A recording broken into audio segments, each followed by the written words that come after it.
This is Ramya, your science teacher. And how are you? I hope all are fine at home. So stay home, stay safe. Okay, not to miss your subject in this peak movement, our Faris sir, principal sir has taken an innovative step to start online classes. So I am here to join with you in the online classes. I hope you will utilize these classes for your education. Okay, we are going to see one topic today from the science textbook. So, if you go anywhere on roadsides, in your houses, or anywhere in the surroundings, you can see number of plants. Yes, you can see number of plants. So, if you observe such number of plants, what you feel? Does those plants will be of all similar in size and shape? No. Some are tall, some are short, some are big, some are small. So there will be no different sizes and shapes. But they, even though plants are of different sizes and shapes, they will possess some common parts. What are they? Generally, all plants will have some common parts. Those are nothing but the, what is this part called? This is a root, this is a stem, this is leaf, these are branches, this is fruit, and this is flower. This is a rough diagram of a plant. So generally plants will have roots, stem, branches, leaf, fruits and flowers. So out of these, all plants will have common three parts. Those are called roots, stem and leaves. All plants will have roots, stem and leaves. So today in our class we are going to see about the plants, parts and functions. Out of all these parts we are going to see only the three parts. Those are nothing but the roots, stem and the leaves. First we are moving with the root. So what are roots? First my question is, what are roots? Where these are present? Roots are present under the soil. Where they are present? They are present under the soil. Generally all plants have roots. They will be present in the soil itself. And why they are present in the soil? To hold the plant tightly. To hold the plant tightly, roots are present under the soil and they will also absorb water and minerals. They will absorb water and minerals. And they will hold the plant tightly. Okay? So they will absorb water and minerals from the soil and hold the plant tightly. So that is why roots are important part of the plant. Now, so how will be the, does all the plants will have the same type of roots? May or may not be. I say may not be only. Why? Because different plants have different types of roots. Out of that, we are having two types of root systems in our subject. Those are called, first one is taproot system and second one is fibrous root system.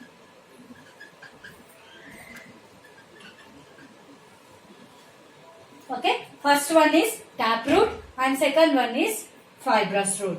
In case of taproot, the plants which are having taproot, how the shape of the root will be there. So I will draw a diagram to understand. So the plants having the taproot is having the first main root, and from this main root we are getting another root. Small hair-like roots are called as rootlets or lateral roots. This is a main root. And these are rootlets.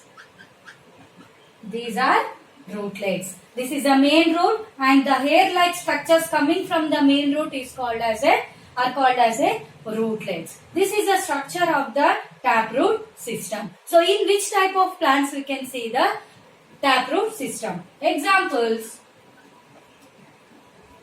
Tridacus, onion,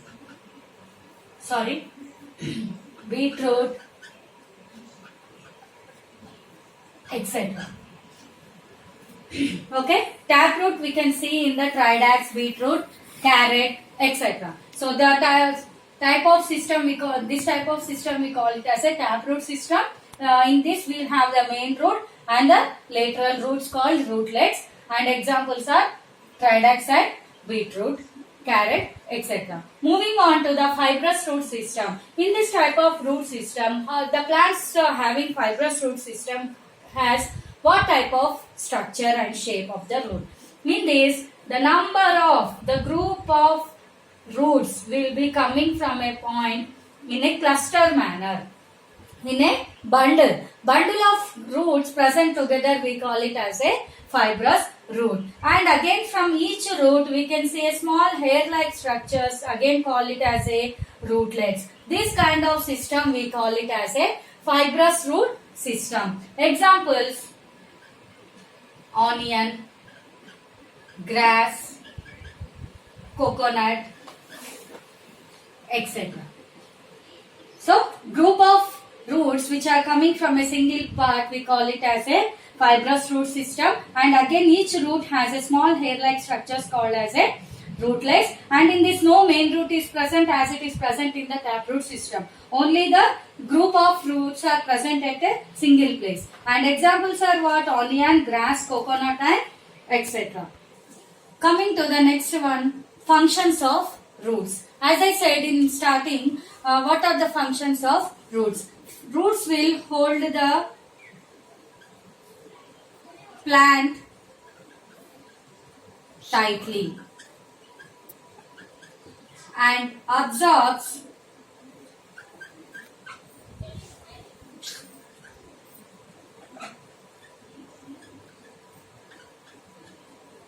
water and minerals from the soil. So, what is the first function of the roots? Hold the plant tightly. That means sometimes if we need to pluck any plant, it will be very tight. That means we cannot pluck easily the plant. So why? Because the roots are fixed to the soil. That is why it will be some difficult for us to pluck the plant. And that in that way, roots will help the plants to hold to the soil tightly. And next function is absorption of water and minerals. Roots will absorb water and minerals from the soil. How they will absorb, and to prove that we are going to see one activity. So what is that activity? I will going to explain. To understand the concept of absorption of water and minerals from the soil, we are going to perform one small activity. For this activity, we need 2 glass tumblers A, B.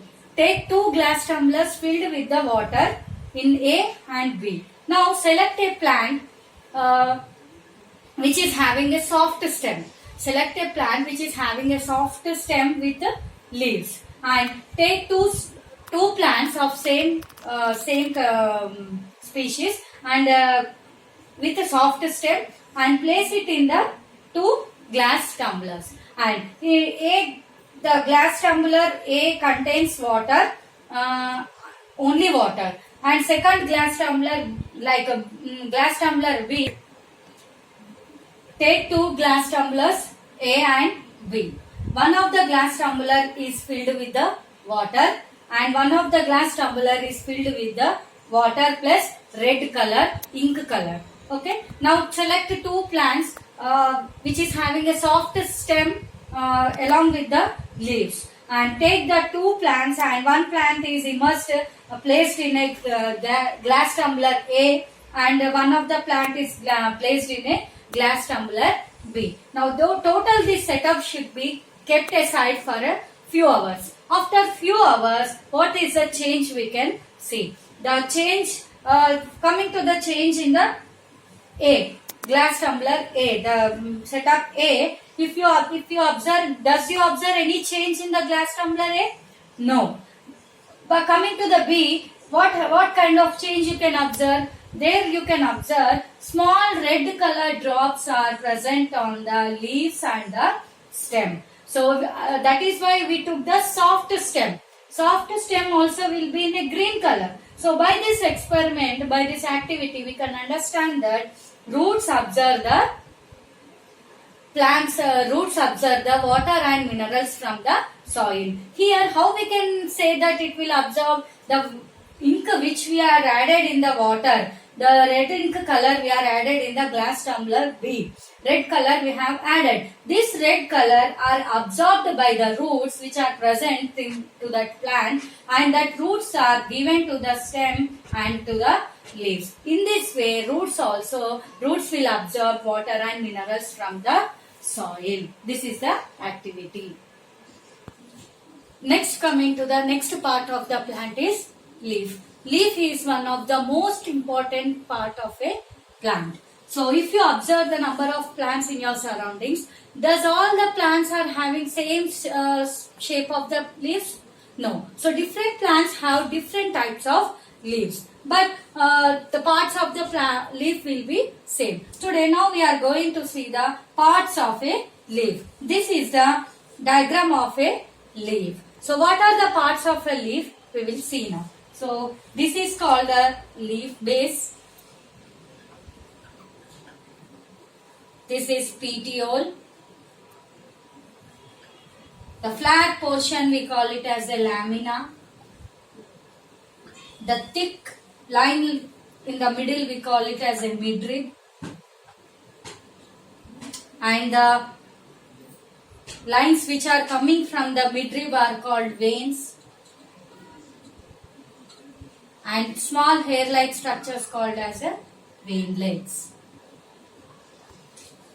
These are the parts of a leaf. Now we will see what are the parts of a leaf with explanation. So this is the leaf base. Where the plant attaches, where the leaf attaches to the plant is nothing but the leaf base. And the portion of the leaf attaches to the leaf base is called the petiole. The portion of the leaf attaches to the plant is nothing but the petiole, and the flat portion, green color portion, we call it as a lamina. The flat portion of a leaf is called a lamina, and the middle we can see one thick line, we call it as a midrib, and again from the midrib you can see the lines. Those lines we call it as a veins, and again from the veins we can see small hair-like structures are called as a veinlet. So leaf base, petiole, flat portion, green color portion is called lamina, and the middle thick line-like structure is called as a midrib, and from the midrib you can see again line-like structures called veins, and again to the veins we can see the small hair-like structures called veinlets. These are the parts of a leaf. So now in this leaf, on the lamina, this arrangement are there. Yes, the arrangement of veins and veinlets is there. So based on the arrangement of veins, we can the arrangement of veins on the lamina is called venation. The arrangement of veins on a leaf lamina is called venation. So this venation is of two types: reticulate venation and parallel venation. Reticulate venation and the parallel venation. Two types of venations we can see. Those are reticulate venation and the parallel venation. So what are the functions of the main functions of the veins and the midrib? Veins are the veins give structure and shape to the leaf. Veins give structure and shape to what? To leaf. So veins give structure and shape to the leaf. So the arrangement of veins on a surface of a leaf lamina is called venation. Venation is of two types, that is a reticulate venation and a parallel venation. So what is the type of arrangement of veins in the reticulate venation means? So the it will be like web-like structure. Web-like structure. The arrangement of veins on the surface of the leaf lamina will be like web-like structures. That means in this way. In this way we can see. And coming to the parallel venation, the veins in this kind we do not have a midrib. So in case of reticulate venation, we will have a midrib. We will have the midrib, and from the midrib we can see the number of veins and veinlets together and forms a web-like structure. But in case of parallel venation, there is no midrib. All the veins are running from top to bottom of the leaf. So that type of in a parallel lines. So that type of arrangement we call it as a parallel venation. Examples of reticulate venation you can see in the hibiscus, rose, etc. And in case of coming to the examples of parallel venation, we can see in grass and sugar cane leaves, etc. Okay. So reticulate venation and parallel venation. How the venation will be in the, how the arrangement of veins will be in a reticulate venation means like web-like structure. Middle will be midrib, and from the midrib again small veins and veinlets are arising. And in case of parallel venation, there is no midrib. All the veins are coming from the top to bottom in a parallel manner. So that is the why we call it as a parallel venation. Here there is a link relation between the root system and the venation. There is a relationship between the root system and the venation. How? What is that relation means? So by seeing the surface of the leaf, by seeing the type of venation, we can guess the root system. As I said, there is a two types of root system, that is a taproot system and the fibrous root system. By seeing the surface of the leaf, we can guess, by seeing the type of venation, we can guess the root system. How? So the plants which are having reticulate venation, will have taproot system. Plants which are having reticulate venation will have the taproot system, and the plants which are having the parallel venation will have the fibrous root system. So listen carefully, there is a relation between the root system and the venation. By seeing the venation on a leaf, we can guess what type of root system that plant is having. How we can identify? For example, if it is a plant or a leaf is having a reticulate venation, so it is having the taproot system, and if the plant is having leaf is having a parallel venation, so that plant is having a fibrous root system. This is the relationship between the root system and the venation. Next, moving on to the functions of a leaf. What are the functions of a leaf? As leaf is one of the most important part of a plant, it will perform number of functions to the plant. What are those functions? So first one is, so generally as all we know that plant is a living organism, it is also need to take air to survive. So as we are human beings, we are taking air from our nose. But for plants, where is the nose? How they can breathe? How they can take air inside? For that, there is having one organ called stomata. Stomata will act as a nose to the leaf, nose to the plant, and from this stomata they will be taking the air inside. So, but what is this stomata? Where it is present? Stomata are present on the surface of the leaf. They will be present on the surface of the leaf. They are on surface of leaves. We can see number of small pores. Number of small pores called it as a stomata. So if we cut any leaf and observe under the microscope, we can observe a bean-shaped structures. Bean-shaped structures called stomata. These are the bee stomata. With the help of this stomata only, plants will remove excess water or take air inside and outside. This is the first function of the leaf. Stomata acts as a nose to the plant, and they will take air inside and outside. This is the function. Next, coming on to the transpiration. What is the transpiration? Removal of, listen carefully, removal of excess water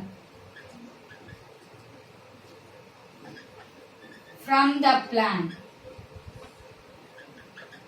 in the form of water vapor.